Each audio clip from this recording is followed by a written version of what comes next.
எல்லாருக்கும் வணக்கம். இன்றைக்கு மார்கழி 2ஆம் நாள். திருப்பாவை பாடல் 2 பார்க்கலாம்.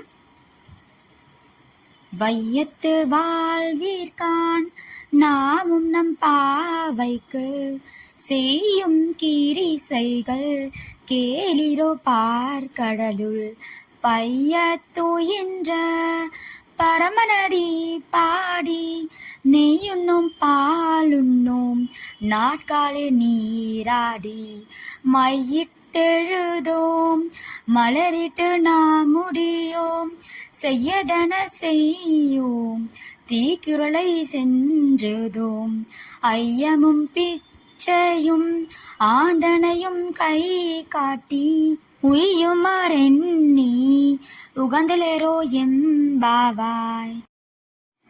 இப்ப பாடலுடைய பொருள் பார்க்கலாம்.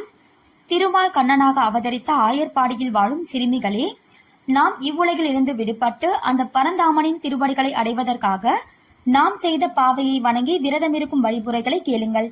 நெய் உண்ணக்கூடாது, பால் குடிக்கக்கூடாது, அதிகாலையிலேயே நீராடி விட வேண்டும், கண்ணில் மை தீட்டக்கூடாது, கூந்தலில் மலர் சூடக்கூடாது, மார்கழியில் பூக்கும் மலர்கள் அனைத்தும் மாலவனுக்கே சொந்தம், தீய செயல்களை மனதாலும் நினைக்கக்கூடாது, தீய சொற்களை சொல்வது கூட பாவம் என்பதால் பிறரை பற்றி கோள் சொல்லக்கூடாது, இல்லாதவர்களுக்கும் துறவிகளுக்கும் ஞானிகளுக்கும் அவர்கள் போதும் என்று சொல்லும் அளவு தர்மம் செய்ய வேண்டும்.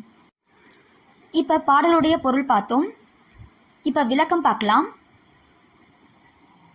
ஒரு செயலில் வெற்றி பெற கட்டுப்பாடு மிகவும் அவசியம். வாயை கட்டி போட்டால் மனம் கட்டுப்படும், மனம் கட்டுப்பட்டால் கடவுள் கண்ணுக்கு தெரிவான்.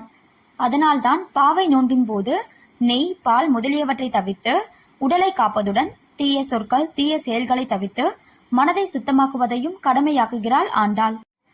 இந்த பாடல் 107வது திருப்பதியான திருப்பார்கடல் குறித்து பாடப்படுகிறது. இந்த பதிவு உங்களுக்கு பயனுள்ள பதிவா இருக்கும் நம்புறேன். இந்த பதிவு உங்களுக்கு பிடிச்சிருந்தா லைக் பண்ணுங்க, ஷேர் பண்ணுங்க, சப்ஸ்கிரைப் பண்ணுங்க. நன்றி, வணக்கம்.